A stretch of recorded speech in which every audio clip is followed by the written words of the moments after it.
Assalamualaikum dan apa khabar semua. Selamat kembali ke FTV. Okey, hari ini kita mendapat lebih lagi maklumat tentang Proton X50. Dah ada spesifikasi pula dah keluar. Jadi saya nak discuss sikit lah spesifikasi ni. Jadi nampaknya ada 4 variant. Nampaknya ada 4 variant. Standard, Executive, Premium dan Flagship.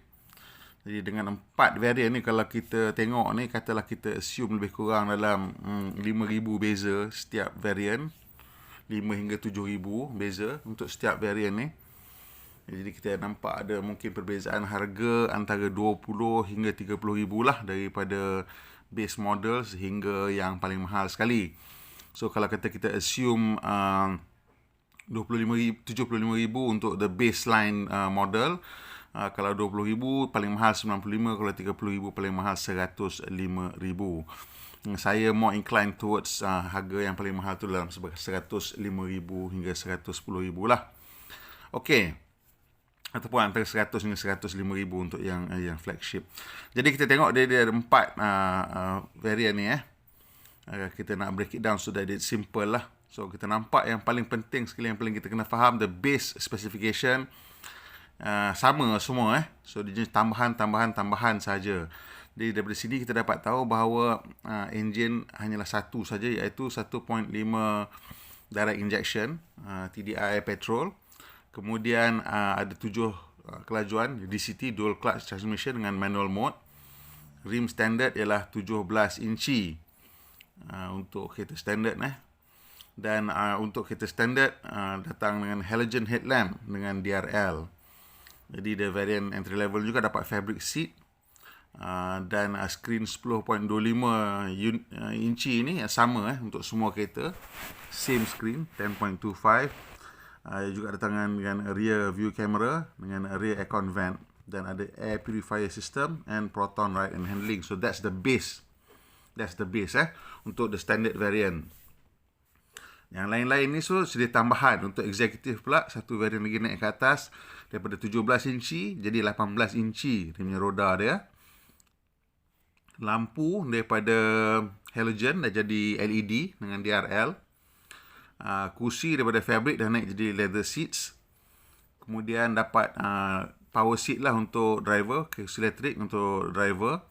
Dan daripada rear camera dapat 360 camera. Kemudian dapat digital instrument cluster. So yang mungkin yang standard dapat analog cluster lah dan kemudian ada fog lamp. So kalau yang standard tu kita nampak di bawah tu mungkin DRL sahaja, tapi kalau untuk executive dah jadi fog lamp. So sebenarnya untuk yang halogen headlamp tu saya tak pasti DRL dia dekat mana, sebab kita belum tengok kereta yang sebenar-benarnya So DRL mungkin dalam unit headlamp unit cluster sekali ataupun kat bawah tu lah. Tapi yang LED selalunya dia punya LED, dia punya DRL dia sekali dalam headlamp unit lah. So yang bawah tu ialah fog lamp. So daripada executive kita lompat ke premium pula. Ini dah tambah lagi dah. Di sinilah baru dapat advanced driver assist lah. So saya tak pasti package advanced driver assist ni melibatkan apa, tapi we're going to assume a few things lah. We're going to assume advanced driver assist ni akan include auto emergency braking, including city braking, which means imply dia boleh kenal pedestrian dan juga cyclist lah.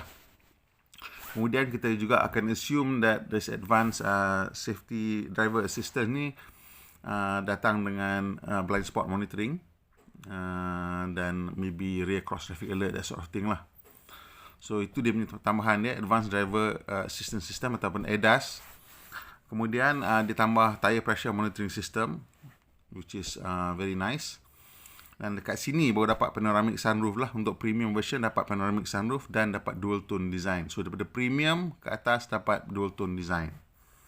So betul kita punya assumption semalam bahawa untuk dapat dual tone design ni memang yang the more expensive models lah. Dan yang terakhir sekali ialah flagship lah. So yang premium ni saya rasa dah okey dah, tapi yang flagship ni lah baru kita dapat level 2 autonomous driving. Jadi nak dapat level 2 autonomous driving ni, level 2 autonomous driving means adaptive cruise control lah. Sama ada ianya sampai ke crawl speed ataupun ke 30 km sejam, kita tak tahu lagi, kita kena tengok lah.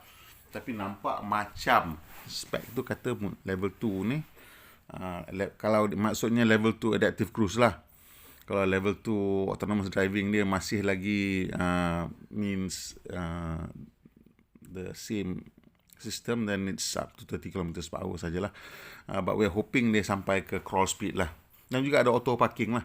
So which means that dia tak payah risau tentang parking. Dia boleh pilih, selalunya lah, typical system boleh pilih antara side parking ataupun reverse parking. Selalunya, typically the way you operate the system is, bila kita sampai tempat yang kita tengah cari parking tu, kita turn the system on, especially bila kita dah nampak slot lah. So bila kita dah nampak slot, kita turn on the system, dan the camera akan cari slot tu, dia akan nampak dan kita boleh pilih. Dia akan ada macam green box menyala. Kita akan pilih slot tu, dan dia akan, dan kita kena follow instruction lah. Some system dia akan control both throttle and steering. Some system kita kena control braking dengan throttle lah. Throttle selalunya tak lah, dia on idle aja, benda tu boleh bergerak lah. Kita control braking, but some system dia control everything. So kita tak tahu yang ni yang mana satu. Jadi di sini kita melihat bagaimana sebenarnya Proton cuba untuk menghasilkan satu produk range yang boleh menarik minat ramai pembeli lah. So daripada standard base model yang nampak quite basic lah. Because basic in terms of you tak dapat lampu LED, and the meter cluster still analog, dan hanya dapat rear view camera, but it's still a decent spec untuk compact SUV, especially kalau kita consider harga lah. Sekarang ni kita tak tahu harga dia berapa So harga ni sekarang menjadi teka-teki paling besar, dan akan menjadi penentu lah kepada kejayaan model ni. Dan pastinya kita tahu bahawa yang X70 tu bermula pada 90 lebih harga dia. So kita assume this flagship akan overlap sikit lah dengan yang itu. Dan di mana kita perlu ingat bahawa kereta ni sebenarnya kecil berbanding dengan X70. So size dia ni kita tengok ialah size segmen B. Typically dengan dia punya wheelbase 2600mm ni, it is about the size of the wheelbase of the typical B segment car lah, macam Honda City, Nissan Almera, Toyota Vios. So lebih kurang situ dia punya size dia. So kalau kita tengok dari segi SUV, ianya lebih kurang size macam the wheelbase lah, Arus ke, saya rasa Arus lah. Kejap, kita check kejap. Kalau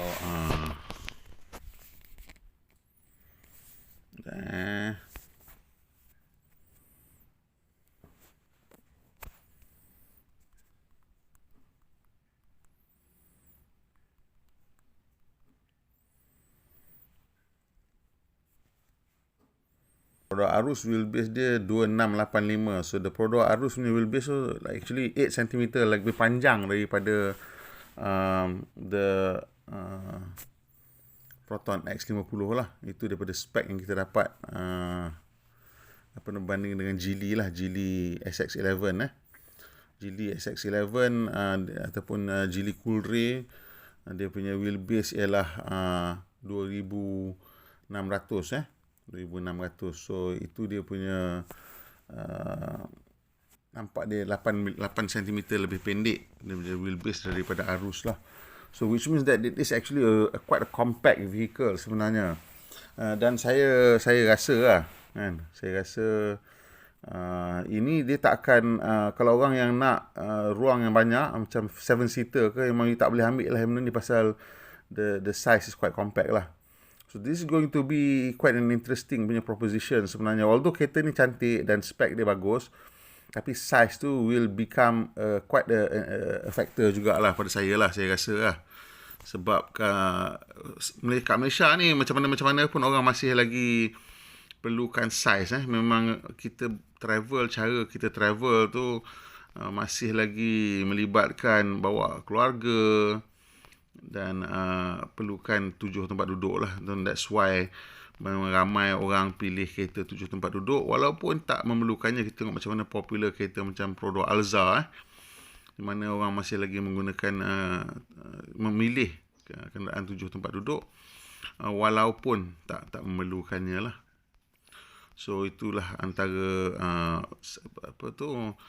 consideration yang kita akan kena tengok lah. So kita tengok dia punya wheelbase untuk Geely Coolray ni ialah 2600mm, di mana ini, kejap saya nak tengok satu lagi dia punya produk comparison dia lah pada saya lah. Saya rasa comparison ni sebenarnya ialah ini ya.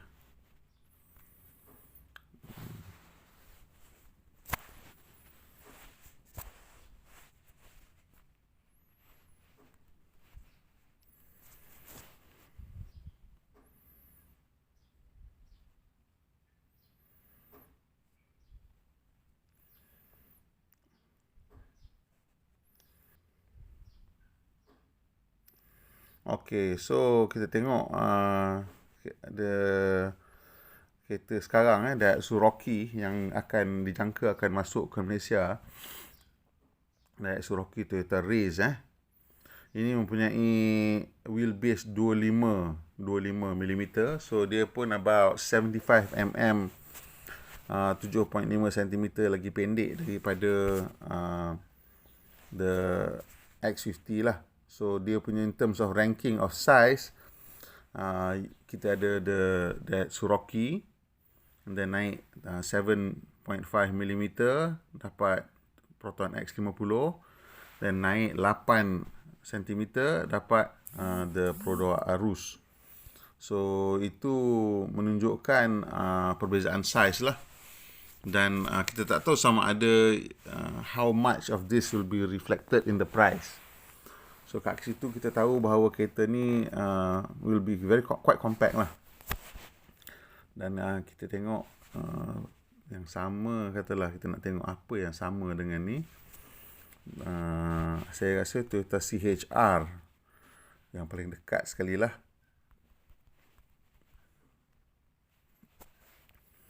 So the Toyota CHR yang paling dekat sekali sekarang yang saya nampak adalah 2640.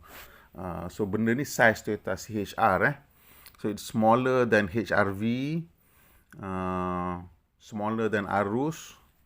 It's slightly smaller than the Toyota CHR by 4cm. It's quite a lot lah actually, 4cm. And Toyota CHR tu pun ruang belakang dia okey-okey lah. Untuk kalau orang macam saya duduk, agak 50-50 juga. Dia tengok orang depan macam mana lah. Kalau saya duduk belakang saya, lutut dah belaga dengan belakang seat tu. So that shows that this car is going to be quite compact lah. Cabin dia quite cozy. So kalau kata anda boleh terima dia punya dimension macam itu, dan okey lah kan. So kita tengok lagi sekali apa lagi. Kita tengok ni lah, HRV.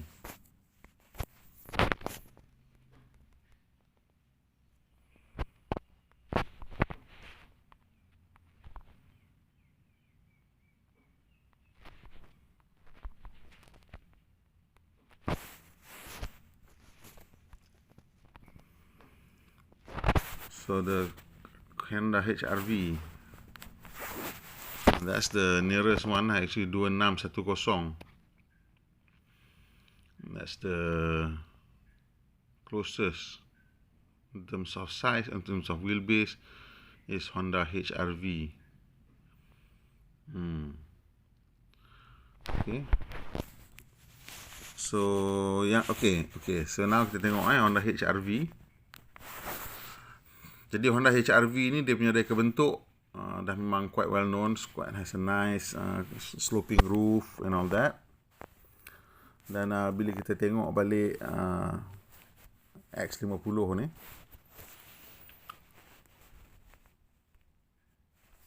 dia punya reka bentuk dia more boxy So being more boxy ni ada dia punya kelebihan-kelebihan tertentu lah, iaitu paling utama sekali ialah dia punya rear headroom lah.